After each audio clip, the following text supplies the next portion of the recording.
Hi students, आज हमारा IGCSE and O level chemistry का फिफ्थ लेक्चर है जिसमें हम पढ़ेंगे diffusion and factor affecting it.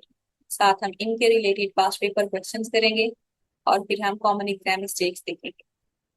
According to the syllabus of Cambridge, we have to describe and explain diffusion in terms of kinetic particle theory. Similarly, we have to describe and explain effect of relative molecular mass on the rate of diffusion of gases.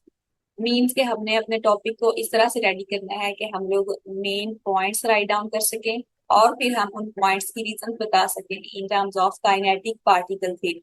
आपने ये जरूर notice किया होगा कि जब हम कमरे के एक कोने में परफ्यूम स्प्रे करते हैं तो थोड़ी देर बाद हम कमरे के दूसरे कोने में उसकी फ्रेग्रेंस स्मेल कर सकते हैं। इसी तरह से अगर आपकी मामा किचन में खाना बना रही हैं और आप लोग लिविंग रूम में बैठे हुए हैं तो आपको खाने की खुशबू लिविंग रूम तक पहुंच जाती है। अब आप पूछेंगे कि मैम इसकी क्या रीजन है। हमने पढ़ा था कि matter is composed of particles which are in constant motion.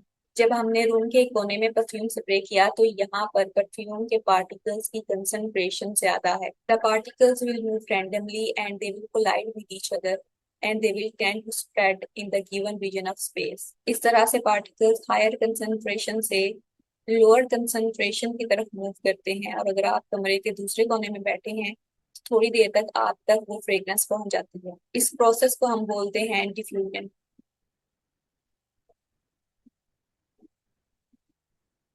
So we will say diffusion is the spreading out and mixing of particles due to their random motion। अगर एग्जामिनर आपको diffusion का scenario देकर आपसे पूछता है कि explain your observation in terms of kinetic particle theory तो हम लोग तीन चार पॉइंट्स में पार्टिकल एक्सप्लेनेशन देंगे। पहला पॉइंट, पार्टिकल्स मूव रैंडमली। दूसरा point, particles collide with each other.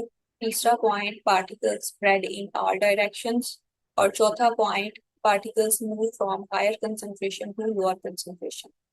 अगर हम रेट ऑफ डिफ्यूजन की बात करें तो सबसे ज्यादा डिफ्यूजन होती है गैसेस में, उसके बाद लिक्विड्स में और उसके बाद सॉलिड्स में।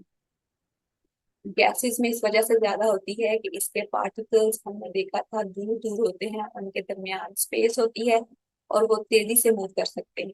लिक्विड में रेट इस वजह से स्लो है कि लिक्विड के पार्टिकल्स एक दूसरे के पास पास होते हैं, इनके दरमियान स्पेस कम होती है और ये इतनी तेजी से मूव नहीं कर सकते जितनी तेजी से गैस के पार्टिकल्स मूव कर सकते हैं। सॉलिड में डिफ्यूजन स्लोएस्ट है या फिर हम कहते हैं कि सॉलिड्स में डिफ्यूजन नहीं होती क्योंकि सॉलिड के पार्टिकल्स अपनी जगह पे फिक्स होते हैं और ये सिर्फ वाइब्रेट कर सकते हैं and they can not move from place to place. ये कॉन्सेप्ट्स जो हमने पढ़े हैं ये मैंने नेक्स्ट पेज पे समराइज कर दिए हैं। Definition, rate and particle explanation. If you want to download these notes in PDF for free, you can contact me on Facebook or Instagram. I will send you the link. The factors that affect diffusion are temperature and relative molecular mass. Let's see the first one. हमने पढ़ा था कि matter is composed of particles. उन particles को हम atoms बोलते हैं।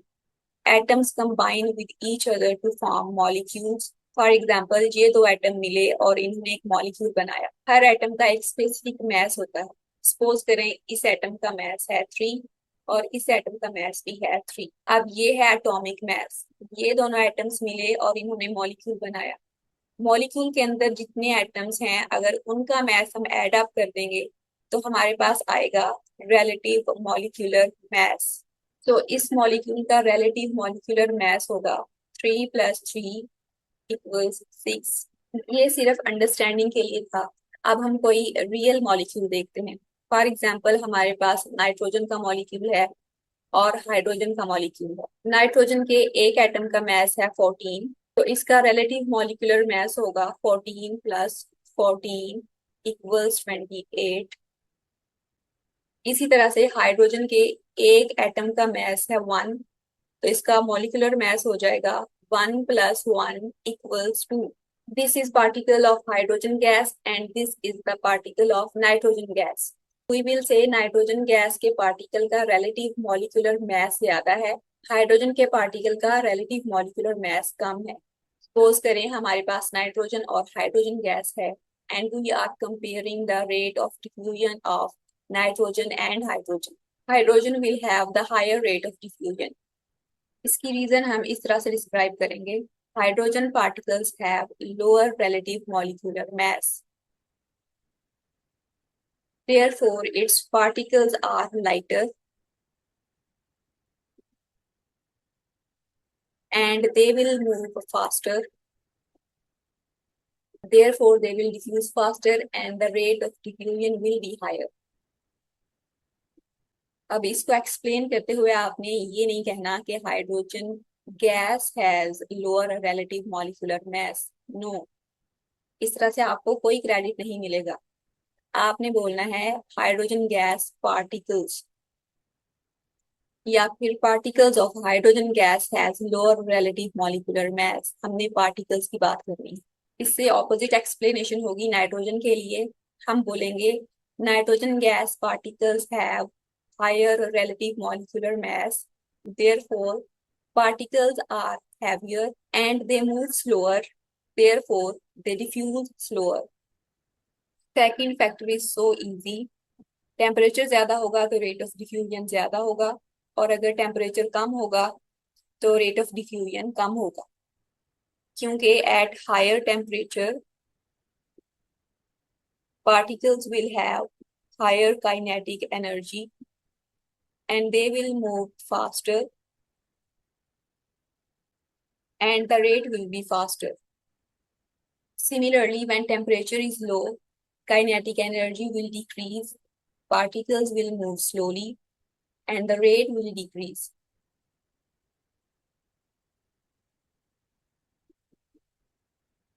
चलें अब हम कुछ पास्ट पेपर क्वेश्चंस करते हैं. Let's see the first question. Which gas has the fastest rate of diffusion? Rate of diffusion को बताने के लिए हमें relative molecular mass निकालना पड़ेगा, जो कि मैंने यहाँ पे पहले ही निकाल लिए हैं ताकि हमारी वीडियो लंबी ना हो. हाइड्रोजन का एटॉमिक मास है 1, मॉलिक्यूलर मास 1 + 1 2. CH4 का मॉलिक्यूलर मास 16, कार्बन डाइऑक्साइड का 44, सल्फर डाइऑक्साइड का 64. अब जिस पार्टिकल का सबसे कम relative molecular mass है वो सबसे तेजी से मूव करेगी, इस वजह से उसका रेट सबसे ज्यादा होगा. तो करेक्ट आंसर आएगा ए वाला option. Second question, same temperature है, कौन सी दो गैसेस का rate of diffusion will be same? Her option में हमें उन्होंने दो गैसेस दी हैं. हम दोनों का relative molecular mass निकालेंगे. जिनका relative molecular mass सेम होगा उनका रेट भी सेम होगा, क्योंकि उनके पार्टिकल्स सेम स्पीड पे मूव करेंगे. कार्बन मोनोऑक्साइड CO, इसका relative molecular mass कैलकुलेट करें तो 28 आता है, कार्बन का 12 और ऑक्सीजन का 16, कार्बन डाइऑक्साइड का 44. तो इन दोनों का सेम नहीं है तो ये सेम स्पीड पे डिफ्यूज नहीं करेंगे. कार्बन मोनोऑक्साइड का 28 है एंड नाइट्रोजन का भी 28 है, क्योंकि नाइट्रोजन के एक एटम का मास 14 होता है. अब ये वाली दोनों gases will diffuse at the same rate, therefore option B will be the correct answer. Chlorine का 71 है, फ्लोरीन का 38 है, ये दोनों भी सेम नहीं है. नाइट्रोजन का 28 है और ऑक्सीजन का 32 है, तो ये वाला ऑप्शन भी करेक्ट नहीं है. इस क्वेश्चन में हमने देखना है कि कौन सी स्टेटमेंट्स डिफ्यूजन के बारे में करेक्ट हैं. पहली देखते हैं, aqueous ions cannot diffuse in water. This statement is incorrect. वजह क्या है कि पानी के अंदर आयंस जो है डिफ्यूज कर सकते हैं, लेकिन उनकी स्पीड स्लो होती है. Second, diffusion is caused by random movement of particles. Yes, ये स्टेटमेंट करेक्ट है. Particles spread out in all direction in diffusion, ये स्टेटमेंट भी करेक्ट है. Diffusion can only take place in solids and liquids. C is correct option.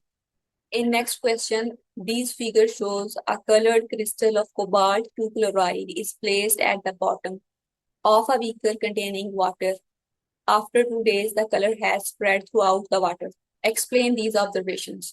अब ये जो crystal इन्होंने पानी में रखी है कोबाल्ट 2 क्लोराइड की, सबसे पहले तो ये डिसॉल्व होगी और उसके बाद particles will move randomly and they will collide and they will spread in all directions from higher concentration, यहाँ पे कंसंट्रेशन हायर है, towards the lower concentration.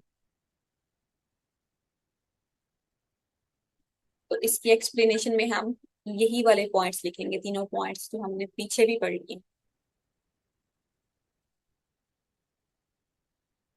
Here is the marking scheme of the two questions. अपने question solve करने के बाद अपने answer को marking scheme के साथ जरूर मैच किया करें और वही कीवर्ड यूज किया करें जो कि मार्किंग स्कीम में यूज किए हुए हैं। चलें अब हम कुछ एग्जाम मिस्टेक्स देखते हैं जो बच्चे वर्ड्स यूज करते हुए कर लेते हैं। सबसे पहला है stating that density is the property of a gas molecule that affect the speed at which it diffuses। Gas के मॉलिक्यूल्स की सिर्फ एक ही प्रॉपर्टी है जो कि स्पीड को अफेक्ट करती है, that is relative molecular mass. Density आपने नहीं बोलना। दूसरी गलती बच्चे क्या करते हैं, explaining faster diffusion at high temperature by stating that there is a higher rate of reaction. नहीं बच्चे, आपको बताना है कि faster rate of diffusion is because the particles gain more kinetic energy and therefore move faster. Thirdly examiner एक trick use करता है, वो आपको दो मॉलिक्यूल्स दे देता है, एक ये जिसमें बहुत सारे एटम्स आपको नजर आ रहे हैं और एक इस तरह का जिसमें थोड़े से एटम्स हैं। बच्चे क्या समझते हैं कि जिसमें ज्यादा एटम्स हैं इट वुड बी हैवियर और जिसमें थोड़े एटम्स हैं इट वुड बी लाइटर, लेकिन this is not the case. For example ये इथाइल अमीन है, अगर हम इसका रिलेटिव मॉलिक्यूलर मास कैलकुलेट करें तो 45 है और हाइड्रोजन ब्रोमाइड का 81 है। तो इसलिए आपने हमेशा रिलेटिव मॉलिक्यूलर मास कैलकुलेट करना है और फिर उसके बाद आपने रेट बताना है। Fourthly providing macroscopic explanations for diffusion such as saying a gas has no fixed volume और fills the space। ये मैक्रोस्कोपिक एक्सप्लेनेशन आपने नहीं देनी, आपने काइनेटिक पार्टिकल थ्योरी को यूज करना है और बताना है कि पार्टिकल्स की रैंडम मोशन है, they collide with each other and they move from higher concentration to lower concentration. Next lesson में हम फर्स्ट चैप्टर की समरी देखेंगे। See you in the next lesson.